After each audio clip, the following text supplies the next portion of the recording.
அனைவருக்கும் வணக்கம். மீனராசினியர்களுக்கு நிகழ இருக்கும் மகாலயபட்சமான இக்காலகட்டங்களில் மீனராசினியர்கள் உங்களுக்கு என்ன மாதிரியான நன்மைகள் எல்லாம் ஏற்பட இருக்கு, கிரக நிலைகளின் ரீதியாக அமையிருக்கும் சாதகங்கள் என்ன, பாதகங்கள் என்ன, மேலும் என்ன மாதிரியான நன்மைகள் எல்லாம் உங்களுடைய வாழ்வில் ஏற்பட இருக்கு. குறிப்பா இந்த மகாலயபட்சம் அப்படின்னா என்ன, இந்த மகாலயபட்சம் நிகழக்கூடிய இத்தருணங்கள்ல மீனராசினியர்களான நீங்கள் என்ன செய்ய வேண்டும், என்ன செய்யக்கூடாது, என்ன செய்தால் என்ன மாதிரியான நன்மை எல்லாம் உங்களுடைய வாழ்வில் குறிப்பா இந்த மகாலயபட்சம் எப்போது ஆரம்பமாகிறது, இந்த மகாலயபட்சத்தான இன்றைய நாளில் என்ன செய்தால் பித்ருதோஷத்திலிருந்து உங்களால் விடுபட முடியும் என்பது குறித்தான முழுமையான பதிவு தான் இந்த வீடியோல நம்ம விரிவா பார்க்க போகிறோம். அந்த வகையில ஆவணி மாத பௌர்ணமிக்கு பிறகு பிரதமை திதி துவங்கி அமாவாசை வரையிலான 15 நாட்கள் மகாலயபட்சம் என குறிப்பிடப்படுகிறது. இவை முன்னோர்களை வழிபட்டு அவர்களின் ஆசைகளை பெறுவதற்குரிய மிக முக்கியமான காலகட்டமாகும். மகாலயபட்சத்தில் சிறப்புகள்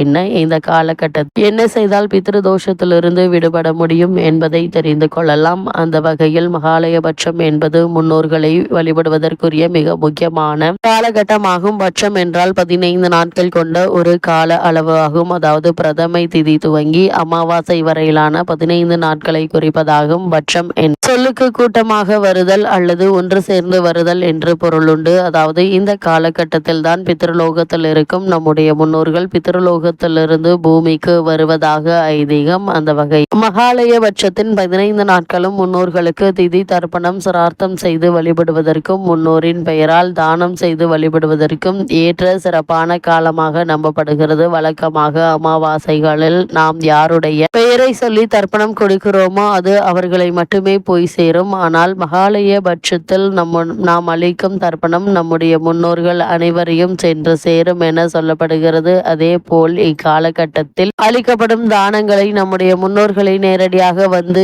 ஏற்று நமக்கு ஆசை வழங்குவதாகவும் ஐதீகம். அதனால் தான் மகாலயபட்சம் மிகவும் முக்கியமான காலமாக குறிப்பிடப்படுகிறது. இந்த 15 நாட்களும் நாம் செய்யும் வழிபாடுகளால் பித்ருதோஷத்திலிருந்து மீண்டும் முன்னோர்களின் ஆசைகளை முழுவதுமாக பெற முடியும் என கூறப்படுகிறது. மகாலயபட்சம் என்பது புரட்டாசி மாத அமாவாசைக்கு முந்தைய 15 நாட்களை குறிப்பதாகும். இந்த நாட்களில் செய்யப்படும் முன்னோர் வழிபாடு குடும்பத்தில் ஏற்படும் துன்பங்கள், சுபகாரிய தடைகள், பொருளாதார இழப்புகள் ஆகியவற்றை போக்கி சுபிட்சத்தை உண்டாக்கும். மகாலயபட்சத்தில் மட்டும் தெரியாதவர்களுக்கு கூட இறந்து போன அனைத்து உயிர்களுக்கும் தர்ப்பணம் கொடுக்கலாம். இந்த ஆண்டை பொறுத்த வரைக்கும் செப்டம்பர் மாதம் 8ஆம் தேதி திங்கட்கிழமை மகாலயபட்சம் ஆரம்பமாகிறது. செப்டம்பர் 21ஆம் தேதி ஞாயிற்றுக்கிழமை மகாலய அமாவாசை வருகிறது. ஒரு வருடத்தில் வரக்கூடிய மிக முக்கியமான அமாவாசைகளில் ஒன்று. அதோடு இந்த ஆண்டு மகாலயபட்சம் திங்கட்கிழமை துவங்குவது. மகாலய அமாவாசை ஞாயிற்றுக்கிழமையில் அமைவது மிகவும் விசேஷமானதாகும். திங்கட்கிழமை என்பது சந்திரனுக்குரிய நாள். சந்திரன் தாய்வழி உறவுகளுக்கான கிரகமாகும். அதே போல் ஞாயிற்றுக்கிழமைக்கு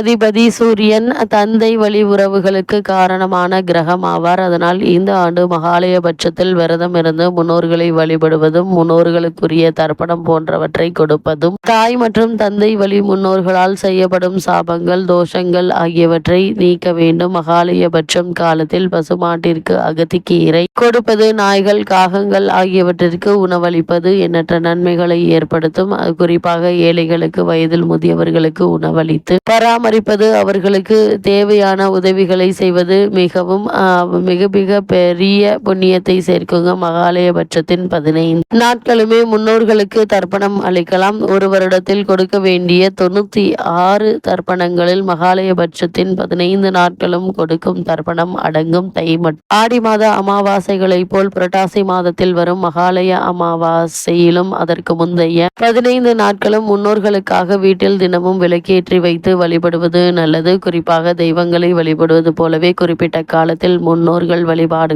திதி, காரியம் போன்றவற்றை செய்வதற்காக ஒதுக்கப்பட்டுள்ளது. தேவர்கள் இரவு காலமாக தட்சானிய புண்ணிய காலத்தில் பூமியை காக்க பித்ருலோகத்திலிருந்து முன்னோர்கள் பூமிக்கு வந்து மனிதர்களை காப்பார்கள் என்பது ஐதீகம். ஆடி மாதம் துவங்கி மார்கழி மாதம் முடியும். இந்த காலத்தில் புரட்டாசி மாத அமாவாசைக்கு முந்தைய 15 நாட்கள் மகாலயபட்சம் என பித்ரு காரியம் செய்ய ஏற்ற நாளாகும். புரட்டாசி மாதத்தில் பௌர்ணமிக்கு அடுத்த நாள் தொடங்கி அமாவாசை வரை நீடிக்கும். இந்த காலத்தில் நம் முன்னோர்கள் பித்ருலோகத்திலிருந்து பூமிக்கு வந்து நம்முடன் இருப்பதாக நம்பப்படுகிறது. ஆங்கில தேதி இந்த கால தருணங்களை பொறுத்த வரைக்கும் இறந்தவர்களுக்காக காரியம் தவசம் செய்ய என்ன திதியில் இறந்தவர்கள் என்று பார்ப்பதுண்டு. அந்த வகையில் மகாலயபட்சத்தின் 15 நாட்களும், அதாவது ஒவ்வொரு நாளுக்கு ஒவ்வொரு திதி என்ற வகையில் 15 திதிகள் திதி கொடுக்கவோ தவறவிட்ட முன்னோர்கள் காரியம் செய்யவோ ஏற்ற நாளாகும். இதுவே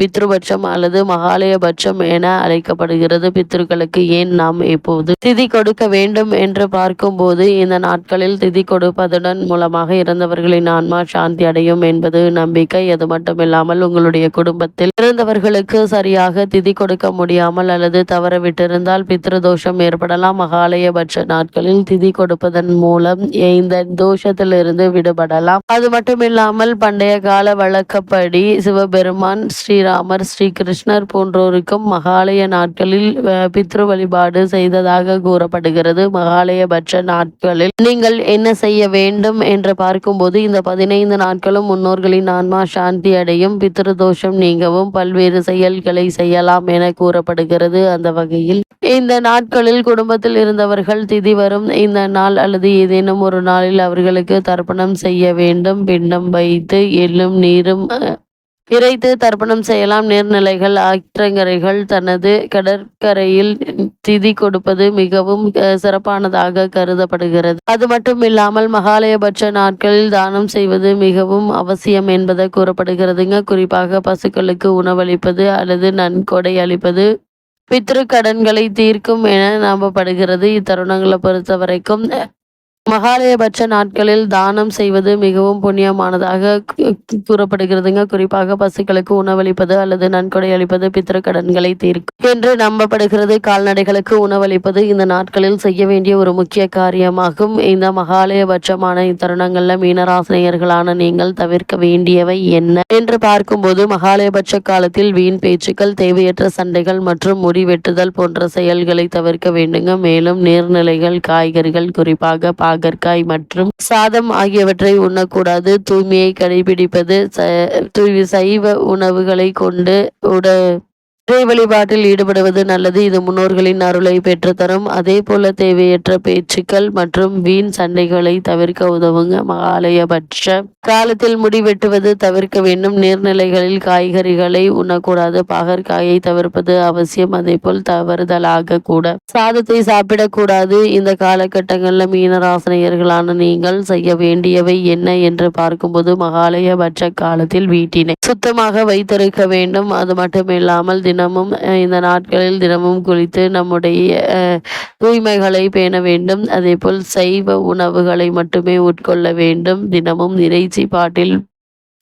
இறை வழிபாட்டில் ஈடுபடுவது நன்மை பயக்குங்க. அது மட்டும் இல்லாமல் மகாலயபட்சம் முழுவதும் பிரதமை முதல் அமாவாசை வரை முன்னோர்களுக்கு தர்ப்பணம் செய்து அவர்களை நினைத்து வழிபடுவது மட்டுமில்லாமல் அவர்களை நினைவு கூற வேண்டும் என்பதை கிரக நிலைகள் தெளிவுபடுத்தது. அந்த வகையில் மீனராசினியர்களை பொறுத்தவரை என்ன மாதிரியான நன்மைகள் எல்லாம் ஏற்பட இருக்கு என்று பார்க்கும்போது, இவ்வளவு நாட்களாக ஏதோ ஒரு தடங்கல்கள், தாமதங்கள் ஏற்பட்டு வந்த நிலையில நல்ல ஒரு முன்னேற்றத்தை இப்போது உங்களால் காண முடியுங்க. எதிர்பாராத முன்னேற்றங்கள் உங்களுடைய வாழ்வில் ஏற்படக்கூடிய ஒரு தருணமாக தான் இக்காலகட்டம் அமைஞ்சிருக்குதுங்க. அதே போல் இவ்வளவு நாட்களாக குடும்பத்தில் ஏற்பட்டு வரும் சண்டை, சச்சரவுகள், அபிப்பிராய பேதங்கள் அனைத்தும் நீங்கி குடும்ப சூழ்நிலையில் நல்ல ஒரு முன்னேற்றத்தை எதிர்பார்க்கலாங்க. இத்தருணங்கள்ல கிரக நிலைகளின் ரீதியாக கூறப்படும் பரிகாரம் என்ன என்று பார்க்கும்போது, முதலில் முன்னோர்களுக்கு திதி தர்ப்பணம் கொடுத்து வழிபடுங்க.